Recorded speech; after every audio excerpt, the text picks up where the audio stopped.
Good morning. Still morning, yes. Thanks for having me. Thanks for the invite. Two other thanks. Thanks to the AV team, because I screwed things up just before Lisa's presentation this morning, and that's why we're all late. And also, thank you to the translators. It's an amazing job that they do. Always thank the translators. They're also in a position of power. So that's my starting with people. I'm going to talk about minding. It's called Mind the Gap. There's a sort of, if those of you have ever been to London, there's a sort of joke you'll understand later. And I really want to talk about designing multi-channel services for people. Because one of the things that happens often when I come to sort of interaction design or UX conferences, I see a lot of wonderful stuff, and a lot of it's about screens and not so much about people. Although actually Jess and Lisa have completely talked about people this morning, which is great. So Bill Moggridge, some of you might know him, he was one of the key people at IDEO, died in 2012 sadly, and he was really one of the godfathers of human-centered design. He was one of the people who said, hey, let's get ethnographers and psychologists and people like that into the design studio. And his mantra was, start with the people, and he was responsible for the product design of the first laptop. This grid compass computer. And he said, when he got it home, the prototype home, he said the sort of box, the thing itself, the object itself wasn't really that interesting. What was really interesting was what was happening between him and what was going on the screen. So that was the sort of birth of him thinking about interaction design and user experience. And that's very, very true and very important, but here's what the sort of situation is today. So we have lots and lots and lots of different screens. I was in a hotel recently and there were 5 different screens in the room, not including the 2 that I brought with me. And there were 2 screens to adjust the air conditioning, and I never really worked out how that worked, ever. So here's some screens that you might have in the course of a week or even a day sometimes, or using a particular service, you might come across lots of different things. And so you can spend a lot of time designing each one of those beautifully, but if you're constantly asking the users to switch mental models all the time, it can be a real problem. And it all then falls over when this kind of thing happens. All right, so this is a Deutsche Bahn ticket machine, so the train system in Germany. And, running late for the train, turn up, blue screen of death. So, okay, where's the UX there? Where's the experience there? And you see, when these things go really badly wrong, this kind of thing happens. So you get a lot of people, whoever's working at this is a ticket machine at a car park to pay your parking ticket. And obviously what's gone on here is whoever works there has had to sort of hack the system the best they can. Because they're obviously getting like hundreds of people every day going, this machine doesn't work. And you have this really weird situation where they're saying, press here to start, okay. And this says, press grey box first, and the arrow goes to this other sticker. And no, this grey box over here, but actually they mean this grey box over here. Right, so and then there's all this other stuff. No coins, credit cards, change machines over there. The whole thing is a disaster. This just gets worse and worse as you get into multi-channel services, because there's loads of opportunities for this kind of thing to happen across every single channel. And one of the things that you need is a sort of shift of a mindset. So this is in Germany too. Services aren't products. Now I've often had this discussion, particularly in the digital world, when people say, I want a product manager for a digital thing, a product. And I'm always saying, but it's not a product, it's a service.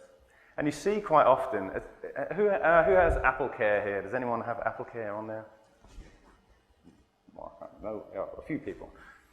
It's like saffron in its kind of price to weight ratio.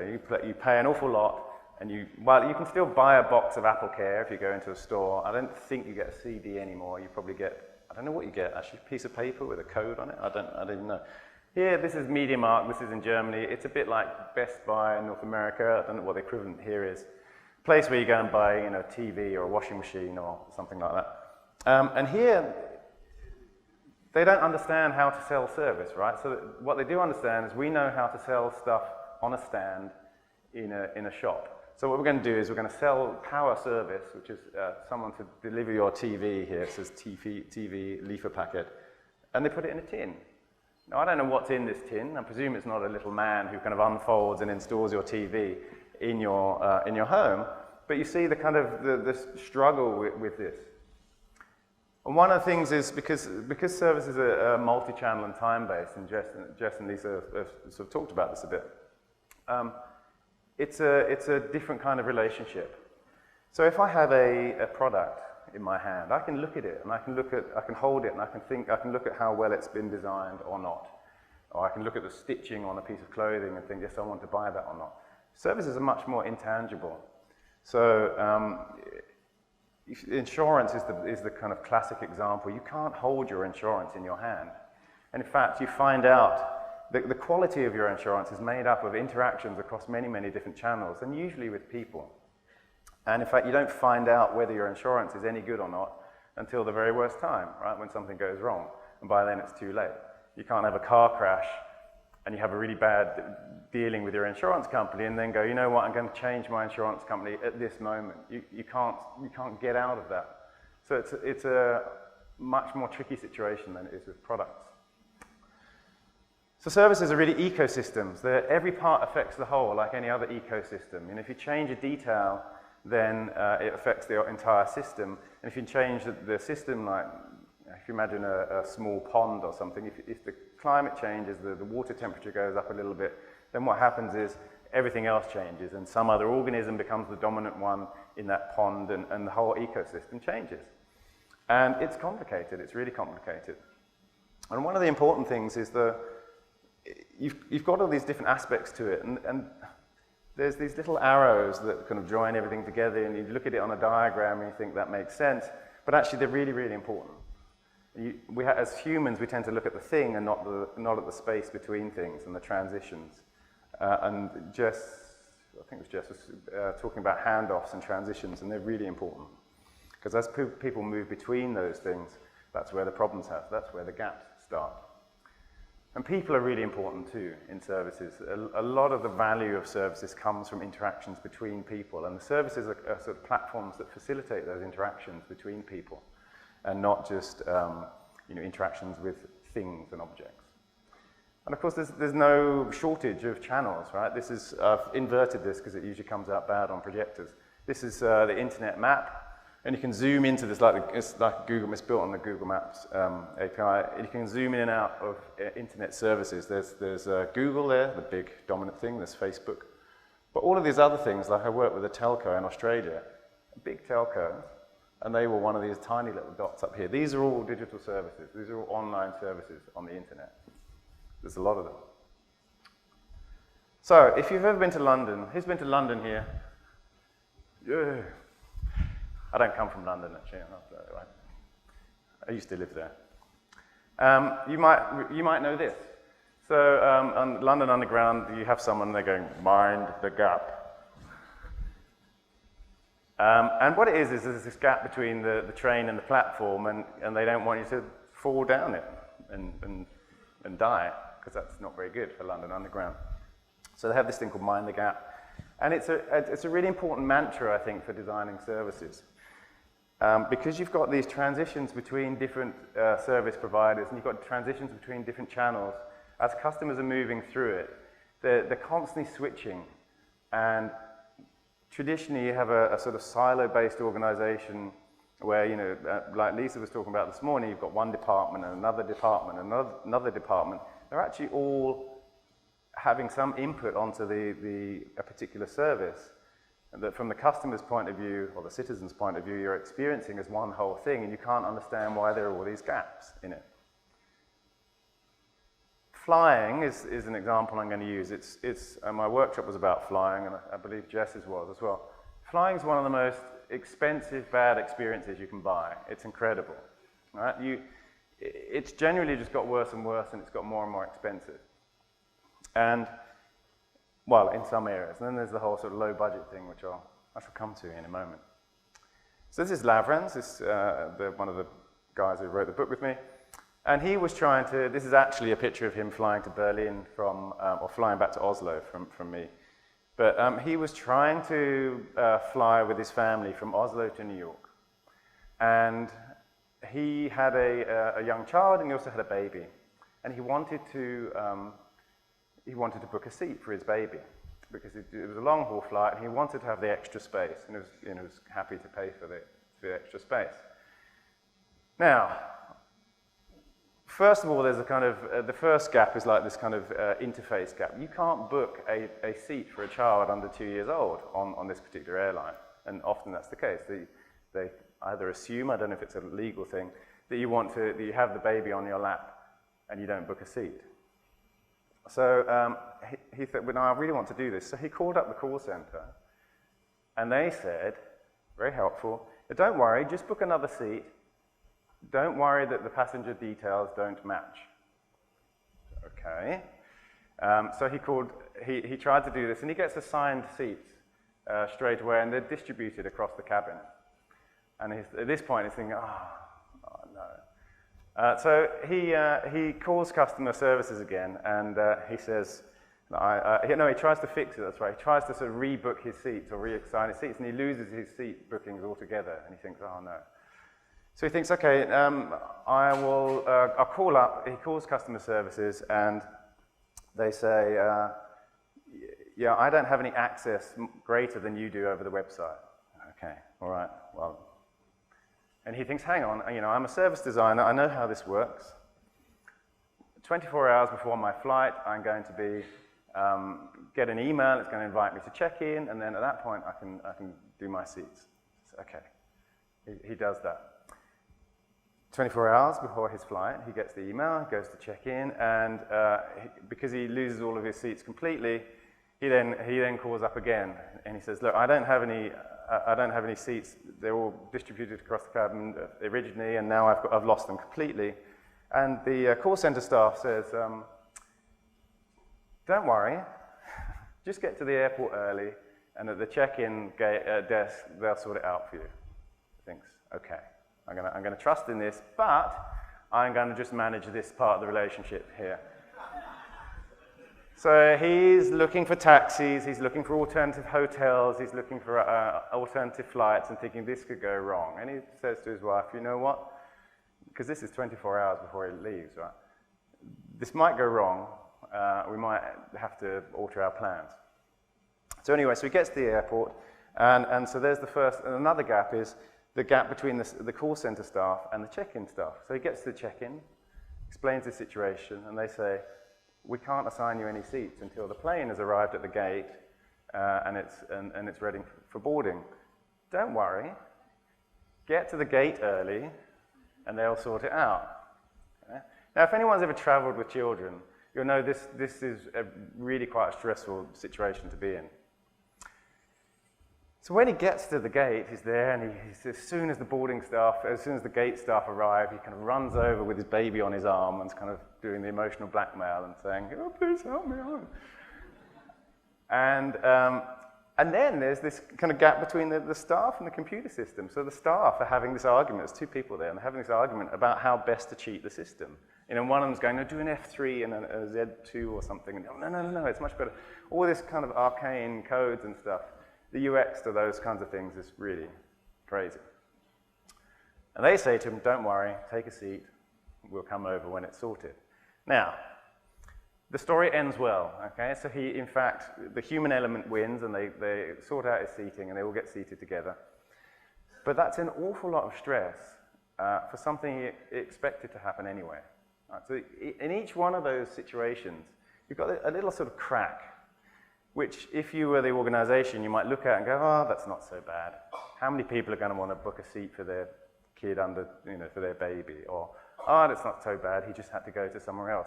But it's the accumulation of those things, those little cracks in the service, and they open up to be like a crevasse. Okay? And it feels like doing something quite normal that should just work, feels like you're doing this. It doesn't look like it's a very big gap to cross, and it's not, it's sort of, might say it's a first world problem. But actually, you're just really terrified that you're going to fall into that crevasse and be lost forever. Right? And that's a very, very poor experience. I'm just going to have some water. You might have seen this recently too, which all looks very fascinating. This is, the Apple's watch, my American Airlines check-in. And, that's great. It raises my expectations right up here, and I'm man of the future. I go, bloop, I'm checking in, look at, oh, hang on, I have to wait in security for an hour, or I have to wait in immigration for an hour. So, you can have one touch point that's really beautifully designed, but it's rubbish if the rest of it doesn't work, and it's also rubbish if the rest of the organization doesn't work either. So, I'm repeating something that the others have already said, which is really this. It's about crafting human experiences across channels and not a user experience. Some of you probably know this book from Dan Saffo, Micro Interactions, and he talks a lot about how there are lots of little sort of micro interactions, small interactions that make quite a difference and bring personality. No, it's very worth a read. My view on it is that sort of everything is a micro interaction. I sort of think that humans judge our relationships with services and with other companies and organizations in the way we know how to judge any other relationships, which is a human-to-human one. We're hardwired to really understand subtle shifts in those relationships. And when it feels like it's unfair, it's because it is unfair. When you're treated badly by a government service or a corporation, it feels unfair because you wouldn't do that to another human being. And somehow, when it gets into those official bodies, it all falls to pieces. So lots of those tiny micro-interactions. If you're talking to someone, you're having coffee, and they go, yeah, it's really interesting. So, no, I'm listening. So just, you think, even if it's a little moment where they're sort of looking away, marriages break up because of those kinds of things. Micro-interactions make a big difference. So some touch points are really well thought through and branded. This is a department store in Switzerland where you get a coffee and you get this lovely truffle. Next, it's very nicely sort of put together. It's actually a very expensive, overpriced coffee. I like to see it as you buy the truffle and you get the coffee for free. It's kind of more what it's like. The quality is definitely in the chocolate, not in the coffee. But if someone's really thought through what should that experience be like. Often what happens, though, is that they're not really thought through at all. They just happen. So this is well, anyone just want to shout out, what kind of place do you think this is?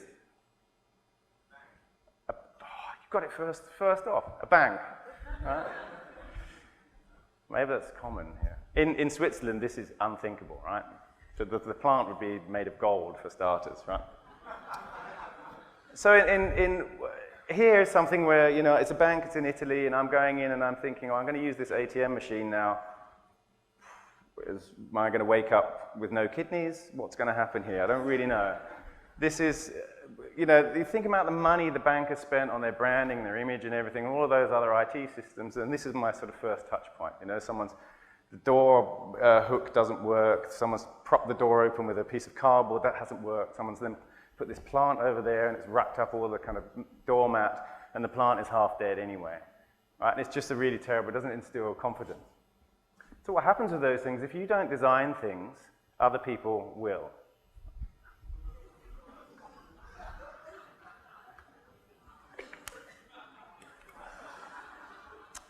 Now, if you're doing user research, look for handmade signs. They're a really good sign that something's not working on the kind of front line of things, that some policy or situation from above is often not working. So, people will design their own things. If you're an organization or a company and you don't design some kind of return channel of feedback that actually is valuable, people will create their own ones too. So if Ryanair is a budget airline in Europe that lots of people love to hate, this guy hates it so much, got a whole website dedicated to it. This is a guy in a store in Optus. Optus is a telecoms company in Australia, and this guy was trying to change the ownership of his iPad data contract. Got so frustrated. He'd been into the store like 4 times, been on hold for 3 hours or something.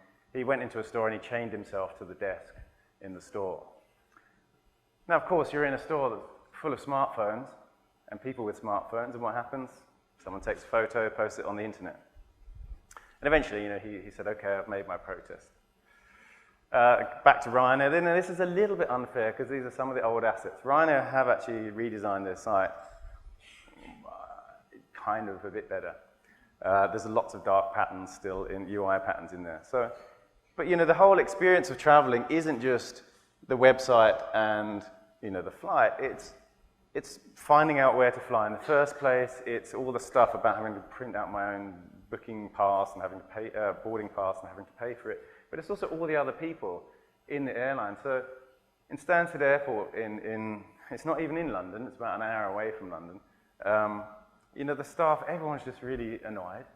And the staff can herd people around like cattle. It's like, can everyone get over here, please? Can you all get in this line over here, please? And as a passenger, you just go, oh, I hate this.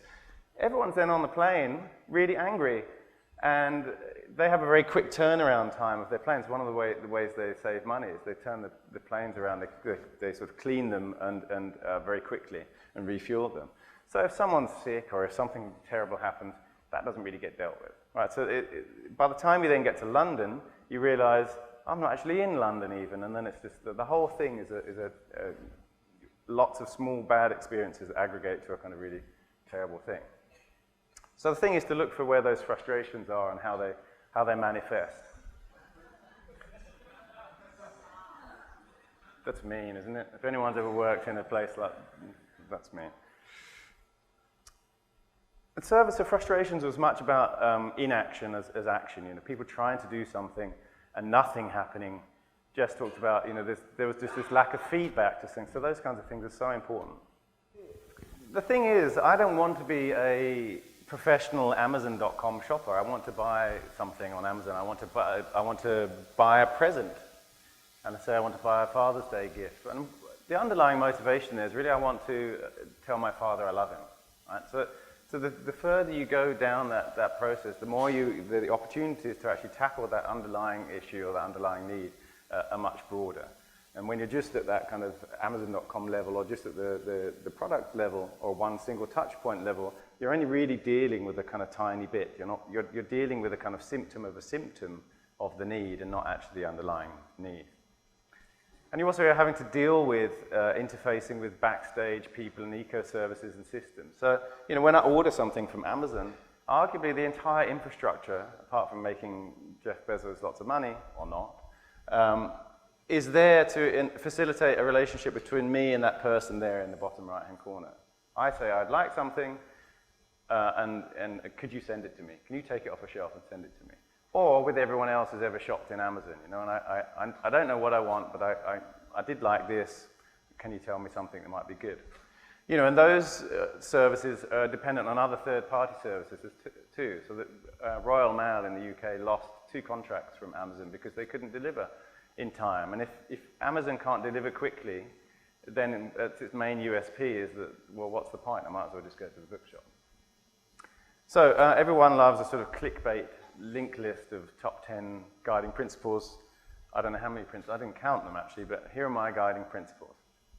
One is a classic one, which is designed for needs and not wants. This is a device, anyone guess? When you think this was designed? What year? Sorry? 1990s, okay, 1995. 2007, it came on the market. When did the iPhone come on the market? 2007.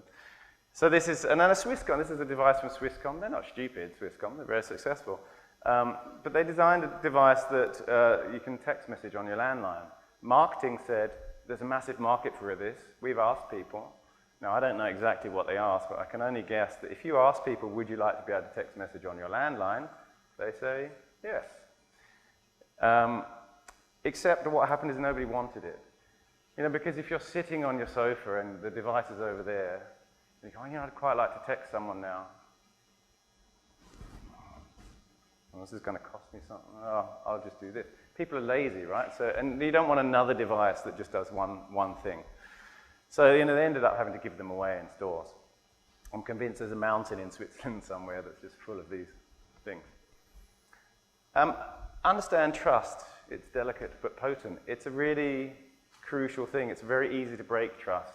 If you get a letter saying, you know, I get a letter saying, Dear Mrs. Polaine, I immediately think, oh, you know, what's going on behind the scenes in this company? You know, small things break trust all the time. But if you can build it up, then it's really, really valuable. And again, what Jess and Lisa were talking this morning, I think is a really good example. I'm not a fan of the demographic personas. I encounter them a lot. I'm going to be a bit... Is anyone from marketing in here? Oh, yes? See you later. I don't mean to be too marketing bashing, but they tend to have a fixed focus on a lot of quantitative stuff, a lot of demographic data, and then they sort of come up with personas, and they're all full of nouns and adjectives. You know, this is Jane, she's 32, drives a BMW, lives in Notting Hill, has lots of sort of descriptions, but it doesn't really tell you anything about verbs. It doesn't tell you any actions that she's trying to do, right? And actually, you know, this is a fake photo, and I made this up. So if you find out the thing that people are trying to achieve, it throws up all the touch points. And I was trying to renew my driver's license, and then I went there, and this happened, and I had this, and there was this queue, and then I encountered this person. All of those then reveal all the things you can deal with as designers. To echo again what Jess and, I might as well just say, what Jess and Lisa said this morning, and just go, I think. Designing with people versus for people. You know, as designers, we kind of get trained a bit to be the big problem solvers, and we're going to solve your problems for you. But with a lot of these things, you really, really need to design with people. That's frontline staff and understand their expertise. You know, that person who put all those stickers on that ticket machine in the car park, I'm sure he would have a lot of insights into what would make a good ticket machine. Be personal. There's only one way really to be personal, and it's to be personal. Right? If you get those people phoning up and saying, "Hi, Mr. Polaine, I'd really like to sell you a new cable service, and I'm your friend," and you know, and you just think, you know, I know you're just reading off a script. I'm not stupid. It's almost worse than if someone's very, very formal with you. This is a letter when I went to a conference in the south of England. In Cornwall, it's the bottom little tip of England. And I went by train from Germany. And the train started off really, and I went up through France, started off sort of really big and nice, and as I got further into England, they got sort of smaller and worse. And when I arrived, it took me 13 hours, but when I arrived, instead of just having sort of a printed out thing, the conference organizer had handwritten letters. This is really handwritten, it's not a typeface, to all the speakers and said, you know, welcome to you. And it was really nice. I'd really kind of thought about that. And that kind of human connection makes a big difference. In fact, the only problem with this example is I've recently seen that the latest marketing trick is to program robots that have a fountain pen sort of connected to them to fake handwrite letters. That's evil. Stay on people's channels, okay? So if someone emails you, email them back. If they phone you, phone them back. Don't keep pushing them between channels. This is a letter from Deutsche Post to a German customer, and it says, please enter this URL into your browser.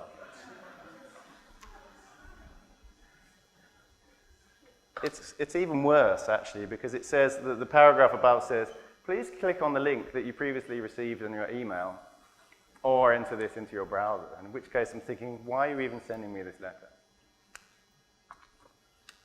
Germans love everything written there.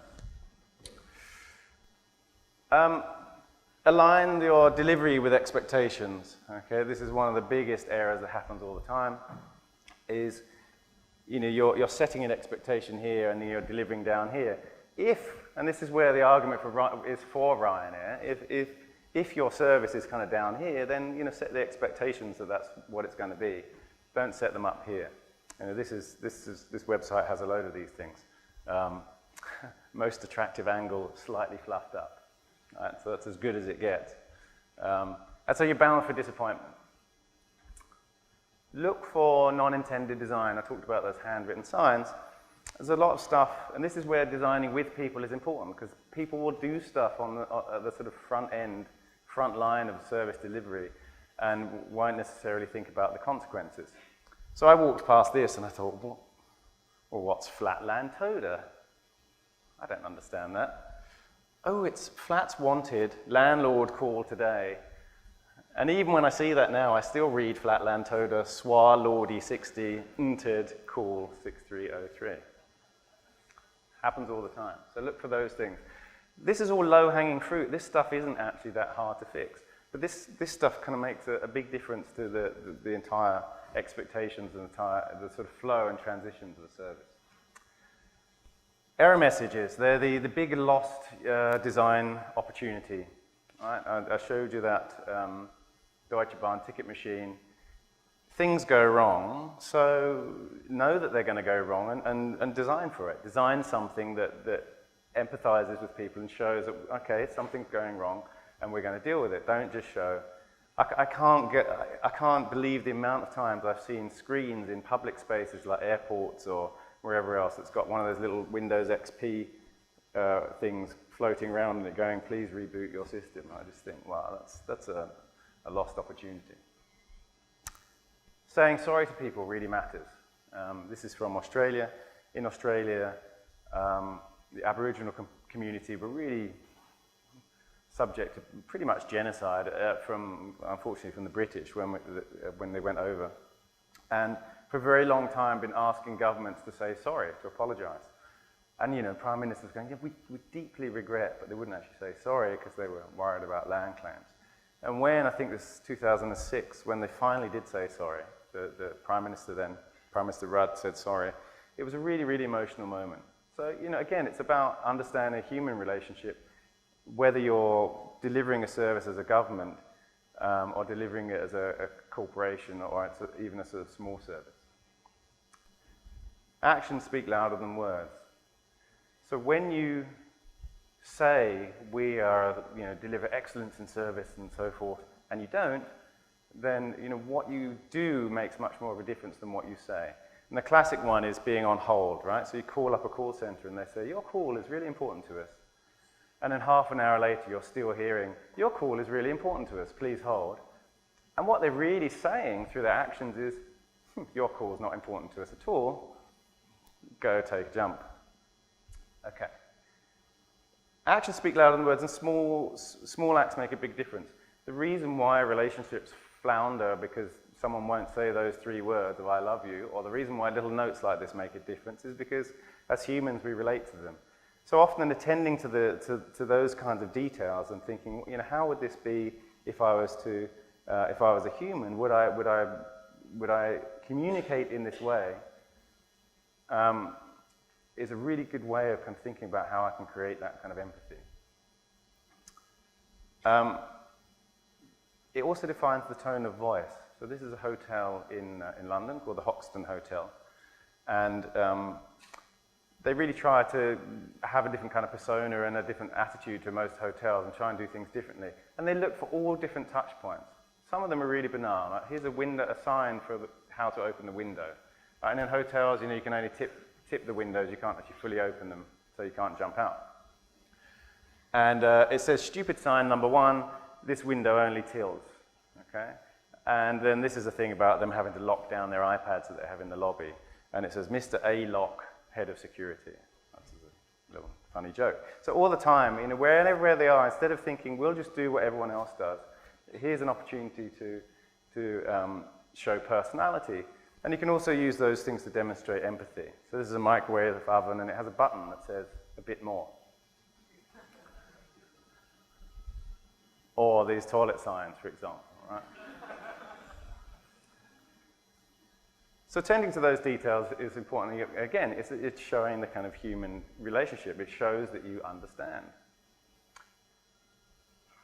The only danger is sometimes is that you can spend ages designing a really beautiful touch point. So this is a sort of security key generator thing that I get from my bank in England called First Direct. And they design their stuff really nicely. It arrived in a really nice package. It's also very clearly laid out. The only thing is that it's happening in a context, okay? So in the context of my life, where I'm English, but I live in Germany, I also work in Switzerland, is I have 3 of these now, and they're hanging around in my bag. So that beautifully designed touch point sort of just becomes one more bit of cruft in my, I don't know how you translate cruft, sorry, junk in my life. So the way to sort of really understand this with services and understand the larger context is you really need to prototype them and iterate that in real life. So this is insurance, some insurance material that Live Work were designing, and This woman on the top left picture, this woman on the left, she's a really an insurance salesperson. This is actually Lavrans again, trying to sort of go through the process of buying insurance. They tested out call center stuff to try out, had a researcher on either end of the call to see what it was like when they had a sort of mock-up website. In the bottom left here, they've got real people who are actually trying to buy insurance, real customers, and this woman, and they're going through all the process so that they really understand it. The guy here on the bottom right, obviously with insurance, you can't force someone to have an accident just to see, what's it like when you make a claim. I suppose you could do. This guy had recently had an accident. He'd been through the process, and so they showed him the sort of prototype and said, how would this be? And this was a lot about communication and feedback that Jess was talking about, because otherwise you make a claim and then you hear nothing for ages and then you maybe get your money. And it was all about actually giving feedback through that part of the process. Most services involve large infrastructure. So if you think of all the major services in life, things like communications, mobility, healthcare, financial services, all of those things are very, very big infrastructure things. And when those, it's incredibly common, Lisa mentioned it, it's incredibly common for big requirements documents to be written, and then it gets made, and there's nothing in between at all. And it can be a very, very expensive mistake. And there's nervousness on both sides. Designers are trying to kind of work out, what's the sort of design case here as we iterate it, but so are the business people too. So the pilot studies, pilot projects where you're trying out a small part of the service, where you're getting all the moving parts, are really the way to kind of bridge that confidence, bridge that gap. And really my last couple of things, one is to remember that as interaction designers or UX designers, you're designing stuff often for people's use on screens, but their usage of those screens happens in a context. Okay, so people aren't not just kind of eyeballs and brains and just looking at a screen, that this stuff is happening in some kind of other context, and understanding that is incredibly important. And there's a tendency to think, well, there's a new technology, there's a new version of it, and this is going to solve everything, but technology doesn't always help. I'm going to be quiet and let the translators catch up with this bit.